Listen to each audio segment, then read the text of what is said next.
Hello, and welcome to the first of a two-part video series I'm making about Martin Luther. This first video is going to be an overview of what was Europe like at the time of Martin Luther. And I want to use this as a framework to put Martin Luther in context for where his theology and his writings came from. So, let's begin. In this talk, I'm going to talk about the geography of Europe, some of the key political figures, medieval life, and then talk about how the Catholic Church intercedes and acts in this context. This is Europe in the year 1500. And as you can see here, the seat of power both politically and for the Roman Catholic Church is in Rome. This is situated in basically central southern Europe. And this is critical because during the time of Martin Luther, there was a power struggle with France. King Francis invaded Italy, and also the Ottoman Empire to the east. So Rome was right between these two adversaries. The Ottomans, of course, were invading into Europe, and the French vied for both political power, and when King Francis didn't get it, he tried to invade. Now note where Martin Luther lived and did much of his work is up here in Wittenberg, quite a ways north. Now separating Rome and Wittenberg are the Alps.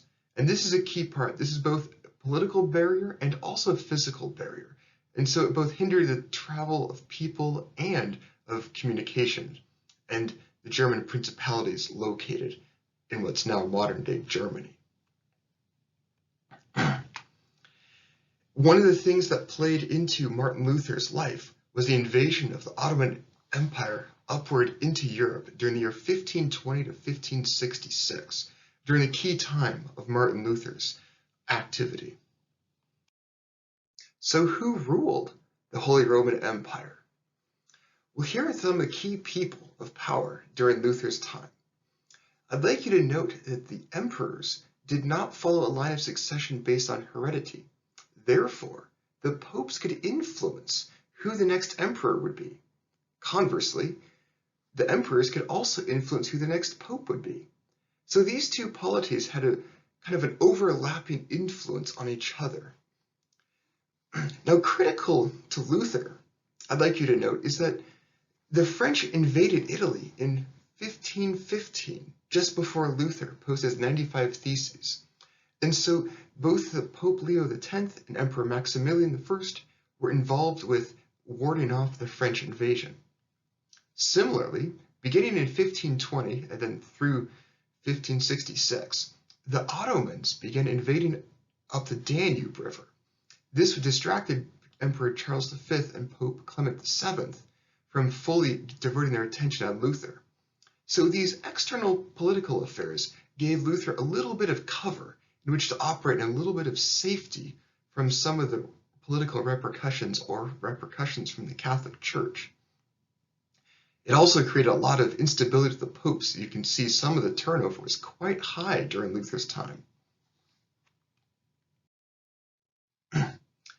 Now zooming in here on Germany specifically, I'd just like to point out the locations of Worms and Wittenberg, some of the key locations in Luther's time.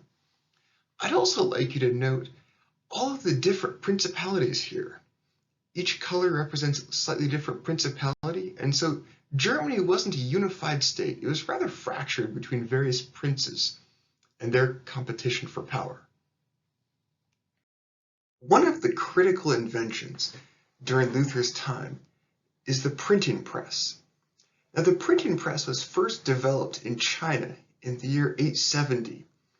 The earliest known publication we have was the Diamond Sutra, which is a Buddhist publication. In Europe, however, the printing press developed in the 1440s by Johannes Gutenberg, who would be famous for his Gutenberg press. And by the 1470s, Gutenberg's press had been developed and also spread through Western Europe. However, fearing what would happen if everybody started publishing, in 1501, the Catholic Church declared that somebody could be excommunicated for printing anything that was not officially sanctioned by the Catholic Church. This effectively put the Catholic Church in control of the press, However, it also created quite a situation for Luther and other reformers when they would start publishing their books, which would therefore be in opposition to the church control.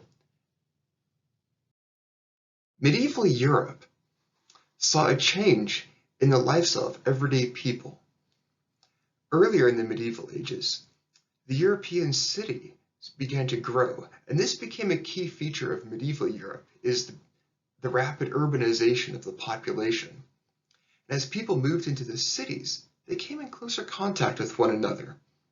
However, the sanitation and clean water was not readily available like we have it today. And so the spread of diseases and just general lack of any kind of a healthcare really led to a lot of death among people. And this just was really exacerbated when the Black Plague ravaged Europe for a couple of centuries, including Martin Luther's time. I've shown here a picture of what the Black Plague may have looked like, with people dying in the streets, suffering. It was just everywhere in people's faces all the time. Childbirth was also a very risky endeavor. The mortality rate for children was about 50% to live past the first year. And the rate for women was also very high, as many women died during childbirth. So even just living day to day and giving birth to new children was a very difficult time. And this is something in which people just had to work through and became common. Now, as far as economic opportunity is concerned, it was very limited for the everyday person, unless you're born into royalty. The best a person could hope for would be to go into law, medicine, or into ministry. Those are your three main options. But even getting into a university, getting the proper education, and just being able to buy the books was very difficult. And so for most people, these upward opportunities were just out of reach. So life was essentially stagnant economically, death was common, and people were living in close quarters to one another.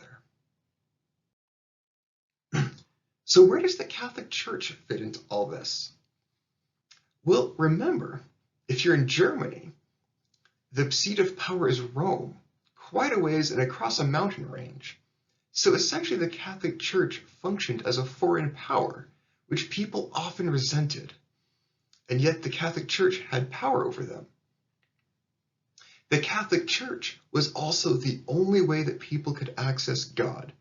By going to church, attending Mass, it was the one place where people could come just really close to God and actually get that glimpse of the divine, because the Catholic Church was the gatekeeper. Now, remember, death was just present everywhere, and people wanted to make sure that they would be saved because no one knew when their time was up. And so, as a way of promising, that you would go to heaven, the church would sell what's called an indulgence. And here you can see what an indulgence is. It's a piece of paper which you can purchase, as this person's holding here, and the purchaser is guaranteed to go to heaven for the forgiveness of a sin. Now, some indulgences were complete and they would absolve a person of all sins in their lifetime, which are very expensive.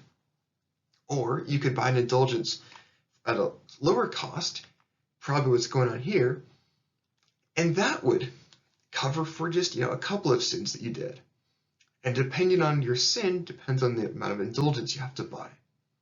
Well, as you might imagine, this is a great cash cow for the Catholic Church. So if you want to raise money to build a basilica or raise money for new artwork in the Vatican, the Catholic Church would authorize the selling of indulgences. Similarly, the local rulers could also sell indulgences. So this really put the people who had very little upward mobility and economic opportunity, it really just kept them poor. And it kept them in this cycle where they knew they sinned because they went to church and heard it from God, and then they had to go absolve their sins. And the only way to do so were these indulgences through the church, which gave the church enormous power over people's everyday life. So what I want you to take away from this talk, this introductory talk, is that there was a lot of political and religious conflict in Europe at the time of Luther. The daily life of an average person was just a struggle. Death was everywhere. This future was uncertain.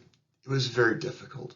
And the Catholic Church was the one place where people could get a guarantee of a better afterlife. And so you can see the storm was brewing for a change, and that change would soon be on the horizon.